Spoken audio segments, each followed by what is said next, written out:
vous aimez le voyage, mais vous nous invitez non seulement au voyage, mais au voyage immobile. Oui. Qu'est-ce que c'est que le voyage immobile ? Alors le voyage immobile, c'est une expression de certains poètes, notamment un poète portugais qui s'appelle Fernando Pessoa. J'écris de la poésie aussi.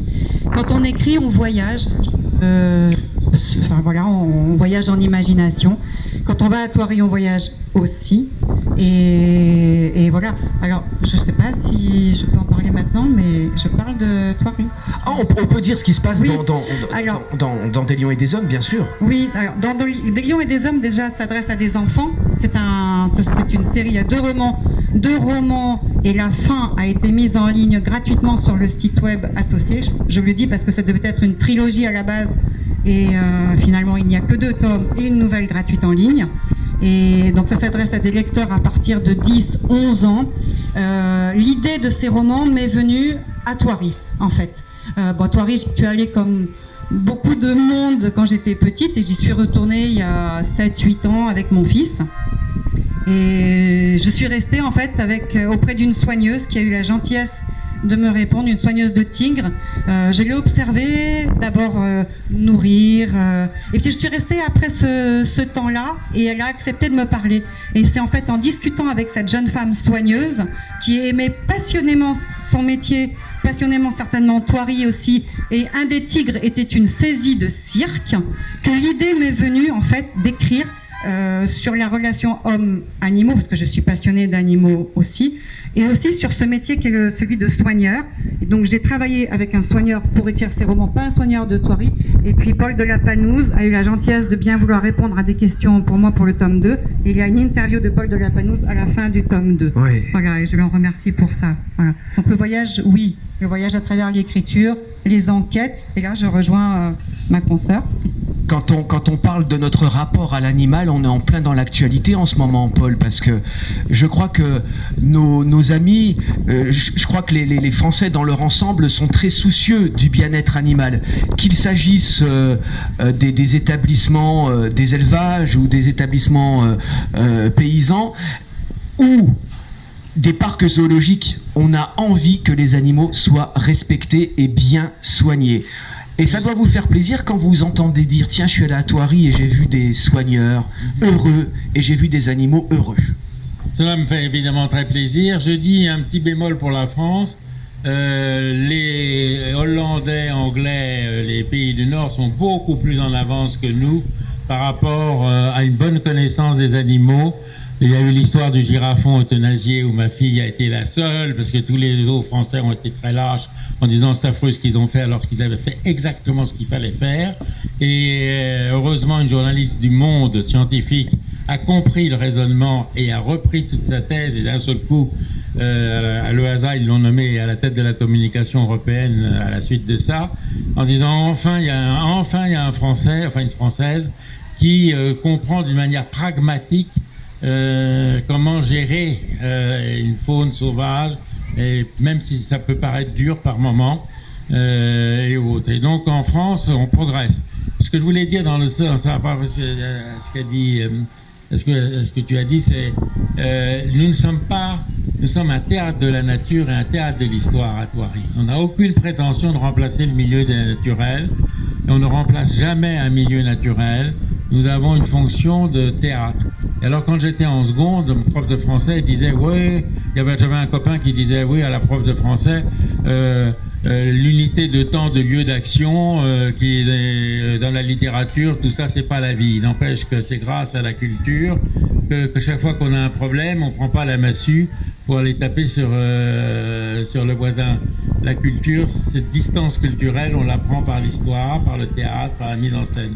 Donc nous sommes des théâtres de l'histoire, des théâtres de la nature. Les animaux, ce qui est très important que j'essaye de témoigner à Thoiry, c'est que les animaux et les plantes, je fais souvent la conférence, nos frères de sève et de sang avec les arbres. Nous descendons tous d'une algue. Et les Français et les médias sont très coupables parce qu'on parle toujours de choses négatives pour le climat et autres. Alors que la science avance à une allure extraordinaire. Moi, tous les mois, je dis science et vie, science et avenir. Parce que pour moi, c'est fondamental. Il y a des choses extraordinaires. L'Europe a envoyé un satellite Planck il y a 10 ans qui a été capable de mesurer l'apparition de la lumière 380 000 ans après le Big Bang. Qui en a parlé? Ouais. Et ce satellite peut calculer la chaleur d'une allumette sur la Lune. Le prochain qui va partir va être dans un frigidaire à moins 270 degrés dans un espace à moins 273 et on va essayer de descendre pour augmenter les pixels. Ça, c'est l'Europe aussi. On n'en parle pas. Donc il faut parler aussi des choses bien, et il faut des le choses contact. positives. Et le théâtre fait qu'il y a le contact. Je joue du piano. Pendant 52 ans, j'ai joué du piano. Et j'ai une très belle chaîne. Mais je vais au concert où je suis mal assis, nos voisins tous, ça coûte plus cher. Mais on y va parce qu'on partage un instant avec le pianiste. Et aussi, quand on dit théâtre, le théâtre, c'est ça qui est important. Les enfants qui jouent dans un théâtre à l'école, ils n'ont pas besoin d'avoir le niveau de l'Académie française. Tout c'est que ça passe, qui est le contact. Bien sûr. C'est l'échange. Daniel Thierry, tout à l'heure, je le disais, dans Féroce, on a une... Parce que dans Féroce, je crois qu'il y a 3 enquêtes différentes. Sûrement, oui. Dont une qui se déroule. Il y a des ossements qui sont retrouvés dans un zoo, c'est bien ça? Oui, ça se passe à Vincennes. À Vincennes. Alors l'histoire commence à Vincennes parce que justement il y a eu des gros travaux de rénovation qui ont coûté très cher. Enfin bon, on va pas rentrer dans ce débat parce que je sais que Paul c'est lui qui m'a beaucoup inspiré quand même, hein, qui m'a énormément aidé, qui m'a donné énormément d'informations. Bon, voilà, j'ai reparlé du girafon aussi. Enfin, ça m'a vraiment donné une énorme matière. Il m'a ouvert les portes de Thoiry, les coulisses aussi, y compris du château d'ailleurs, parce que j'ai dormi au château, souvent. Ah ouais. Mais oui. Oui, non, mais parce que moi j'ai besoin de faire une enquête quand j'écris un bouquin. Ça ne m'étonne pas de vous, remarquez. Voilà. C'est mon ADN. Ouais. Je dirais ça, c'est un peu une formule un peu passe-partout et trop galvaudée, mais néanmoins c'est ça. Moi je ne peux pas travailler avec des cartes, avec des photos, avec des écrans, des iPhones, des machins, des trucs. On trouve tout ce qu'on veut, c'est vrai. Mais rien ne remplace le contact. Encore une fois, le contact avec les acteurs qui sont présents, le contact avec les gens qui vont vous dire des choses que vous ne pouvez pas deviner. Les odeurs aussi, moi je suis quelqu'un de très olfactif. Ouais. Voilà. Donc c'est toujours très important dans mes bouquins. Les sons, les odeurs, tout ça, c'est fondamental. Donc effectivement, ça commence à Vincennes. Et il y a eu des gros travaux. Et pendant ces travaux, on a trouvé des ossements... des ossements humains, une double tombe en réalité sous l'enclos des lions. Et parmi ces 2 corps, squelettes, puisque ils sont évidemment déjà un peu anciens, il y a le squelette d'un enfant. Et la chef de service et sa psychocriminologue, qui est très importante dans l'histoire, la psychocriminologue, elle enquête depuis 6 ans sur la disparition d'une enfant. Et évidemment, quand on lui dit il y a un squelette d'enfant dans cette affaire, elle pense tout de suite à cette petite fille qui a disparu 6 ans auparavant à Thoiry. Et nous revoilà à Thoiry. Voilà. Et c'est auprès de Paul que vous avez pu vous enrichir de l'organisation d'un parc zoologique. Il vous a tout appris. Ouais. Les soigneurs de tout le monde, hein. Elle peut faire d'interroger comme elle voulait. Vétérinaires, soigneurs, enfin c'était. Parce que c'est pas moi qui tous les jours dans tous les parcs. Non, mais quand même, si tu n'avais pas été là, Paul, j'aurais pas pu le faire. Ah bah non. Voilà. Tout à l'heure, Paul de la Panouse nous disait que souvent dans les médias, on annonce les mauvaises nouvelles, mais pas forcément les bonnes, et à juste titre, évidemment. Vous-même, Anouk, concernant le maintien de certaines espèces sur notre terre, parce qu'on sait qu'il y a des espèces qui sont fragilisées aujourd'hui, qui malheureusement vont peut-être disparaître dans les années qui viennent. Le rôle de parc comme celui de Thoiry, il est essentiel, non? Oui, bien sûr, mais je pense que là, ce serait plutôt à Paul de la Panouse de répondre. Là, je peux pas répondre. Moi, je sais que je transmets des valeurs écologiques fortes dans mes livres. parce que je suis une militante en fait. Et parmi les bonnes nouvelles qu'on pourrait annoncer en ce moment, qu'est-ce qu'on pourrait dire Actuellement Bonne nouvelle, je pense que chez les jeunes, j'ai un fils de 17 ans, bientôt 18 ans. Il y a une prise de conscience. Je trouve en tout cas parmi les jeunes que je côtoie, il y a une prise de conscience, une envie déjà de faire attention à la planète. En tout cas, ceux que je connais sont sensibilisés, sensibilisation au tri, par exemple au tri sélectif, aux petites bêtes, comme dit Paul Panos, il n'y a pas de petites bêtes ni de grandes bêtes, ce sont des animaux que l'on respecte. Je pense qu'il y a quand même une prise de conscience. Là, on a travaillé avec les écoles de cette commune autour de la terre. On essaie, nous, de semer des petites graines aussi pour aller dans ce sens. Voilà. Et on parlait du voyage immobile tout à l'heure, mais cette notion du voyager autrement, dont on parle beaucoup en ce moment. Oui. Vous savez, par exemple, prendre la décision de moins prendre l'avion, et puis si on se déplace dans un pays, être extrêmement respectueux des coutumes, du paysage. Ça vous plaît aussi forcément. Énormément, bien sûr, oui. Voyager de façon solidaire, pas dans les grands groupes. Bon, là, pour nous, on a une vie un peu itinérante, on choisit comme ça d'aller à la rencontre de personnes. Je vais écrire comme ça là bientôt dans les prochains mois. Avec une caravane, donc c'est pas, on consomme quand même des combustibles et autres, mais c'est un autre mode de fonctionnement. Et c'est pour la bonne cause. C'est pour la bonne cause, avec un projet dont on parlera bientôt, on verra. D'accord. Et vous, Paul, cette notion du voyager autrement? Je pense que là aussi, on est malthusien. On va pas tous revenir à la bicyclette. D'abord parce qu'il y en a qui ne peuvent pas en faire. Et ensuite, je pense très profondément que là aussi, on consomme beaucoup moins les voitures aujourd'hui qu'avant.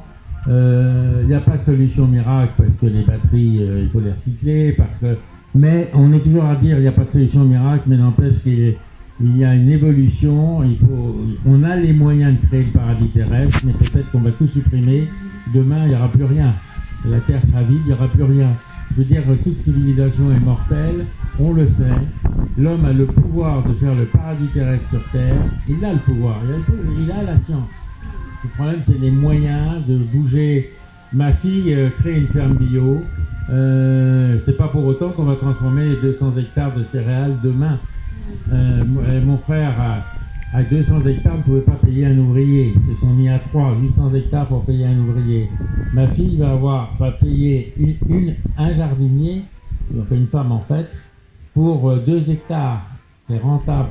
On peut payer un emploi pour 2 hectares. Mais par contre, toute la science du céréalier ne sert à rien pour jardiner. Il faut une connaissance botanique haute. Et ça, c'est cette difficulté, c'est de faire bouger les hommes. Et alors, il faut aussi accepter de faire confiance à une génération qui monte. Moi, j'ai tout passé à mes enfants. Et alors, les solutions qu'ils trouvent, elles sont autres que celles qu'on imagine. Parce que sinon, ils ne serviraient à rien. On vole, on parle de l'avion. On vole, mais on vole pas en remuant des ailes. On rêvait qu'on volerait en remuant des ailes, mais on vole très bien. Mais alors, je suis beaucoup plus pour regarder comment on peut avoir des avions qui consomment moins, que de regarder de les supprimer. Plutôt que de les supprimer. C'est un point de vue qu'on peut entendre. Et alors, si la SNCF était plus rentable dans ses billets, on ne prendrait pas l'avion Paris-Toulouse. C'est moins cher que de prendre le train. Même quand je vais à Dijon, si je prends l'Eurostar ce soir, c'est beaucoup plus cher que quand je vais revenir par avion, parce que je suis obligé de revenir par avion, parce que je suis obligé d'être le soir dîner. Bon, j'ai pas mauvaise conscience de reprendre l'avion, mais je note que l'Eurostar, ça coûte quand même très cher, et j'ai 3 heures de plus. Bon, donc vraiment, il faut réfléchir, les clichés, ça sert à rien. Il faut vraiment aller au fond du problème, au fond de la question. Et être un peu plus concret peut-être. Et être concret et avoir les bonnes mesures que les politiques. Faut se poser la question. Pourquoi est-ce que le train est si cher, la SNCF? J'ai rien contre la SNCF. Et pourquoi est-ce qu'il y a beaucoup de camions? Bon, c'est bien parce que les voyages en train des marchandises coûtent trop cher et qu'il y a une rupture à la gare. Quand Mme Voynet a refusé le canal Rhône-Rhin, ça a été un nombre de camions colossal qui n'ont pas été qui ont Bien été sûr. remplacés par On en revient aux erreurs par des politiques péniches. dont on parlait déjà ce matin. Non, mais parce qu'on n'aborde pas le problème d'une manière, je dirais, positive et à moyen, long terme, et à long terme surtout. Quitte à perdre une élection, puisque nos élus sont élus à 5 ans, alors qu'il faut réfléchir à 20-30 ans, et accepter que la solution change en cours de route. C'est pour ça qu'un vote par référendum est un peu absurde. Je crois beaucoup plus à la démocratie participative. On élit des gens pour 5 ans, mais au moins pendant 5 ans, on les laisse faire. S'ils sont pas bons, on les renvoie, on en met d'autres. Voilà. Et je voulais aussi entendre sur ces questions. Daniel Thierry, mais peut-être plus largement, vous parlez aujourd'hui de votre écriture, de votre travail. Vous continuez à analyser l'homme, finalement, dans vos romans, comme vous le faisiez à l'époque où vous étiez commissaire divisionnaire. Mais simplement aujourd'hui, qu'est-ce qui se passe? Vous prenez plus de recul, plus d'aisance, Ça plus dépend. de liberté? Ça dépend par rapport à quoi. De l'aisance, je pense que j'en ai toujours eu. J'ai toujours eu mon franc-parler. J'ai toujours dit ce que j'avais à dire, y compris dans l'exercice de mes fonctions. Ça m'a pas toujours réussi, mais ça m'a pas nui non plus, parce que finalement j'ai fait une carrière quand même, somme toute, assez intéressante.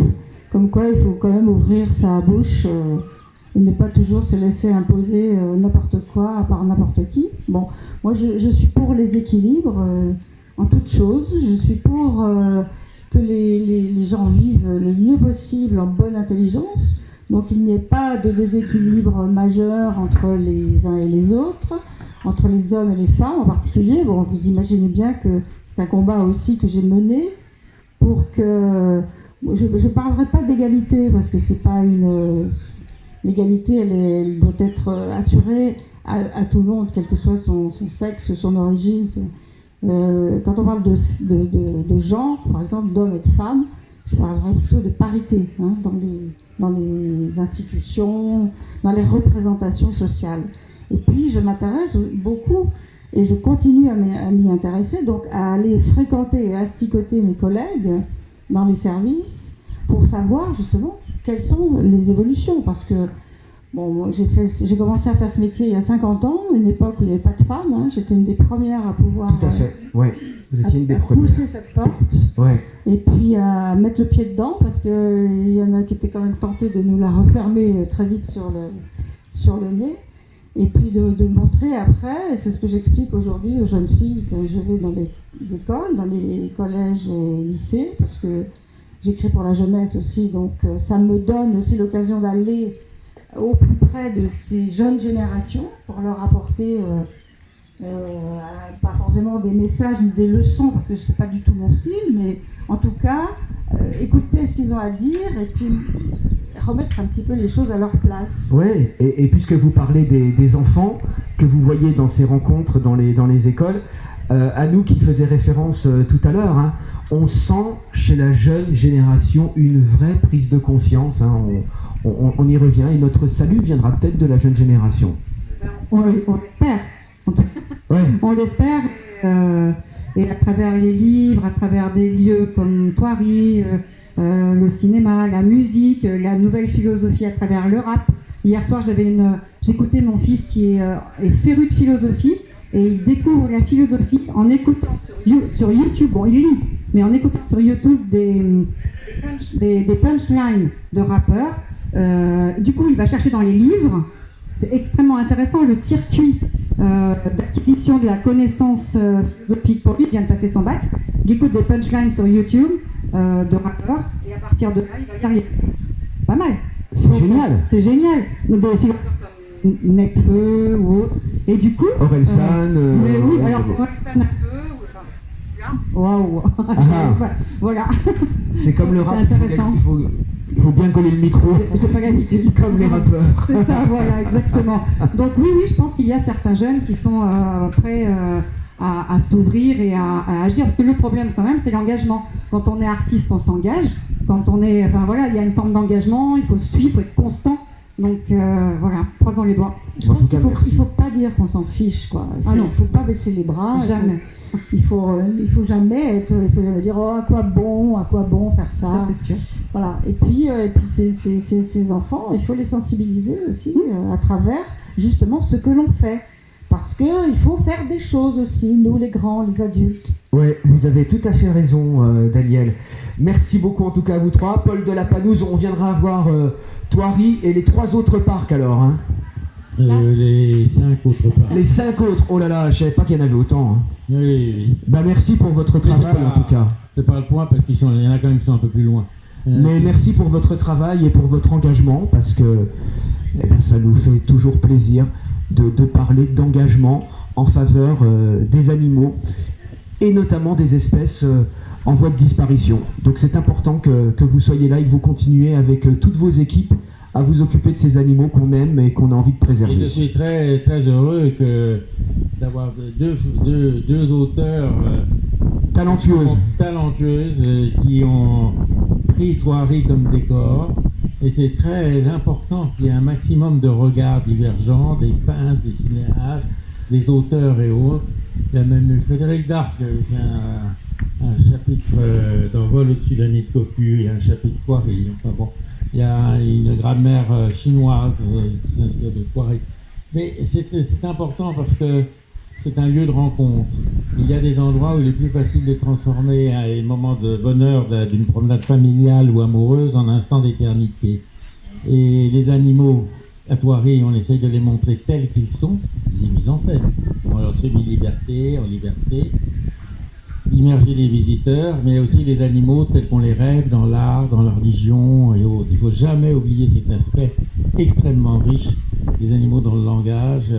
Et nos premiers ancêtres ont fait des premières sculptures. C'est la sculpture Romulion allemande, la plus ancienne au monde. Et c'est très important. Donc les animaux nous habitent partout. Ce sont nos frères, nous le savons. Nous savons maintenant que ce sont nos frères par la génétique. Parce que nous avons exactement le même arbre généalogique. On descend tous d'une algue. Merci pour... C'était important et c'est une belle conclusion. Merci beaucoup à vous trois.